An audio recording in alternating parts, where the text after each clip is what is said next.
Смотри, дешевые автомобили в Германии. Смотри, 800 евро Мерси, 1100 евро.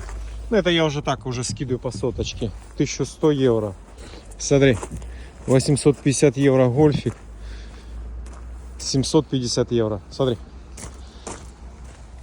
Первый год бензин 200 тысяч пробежало.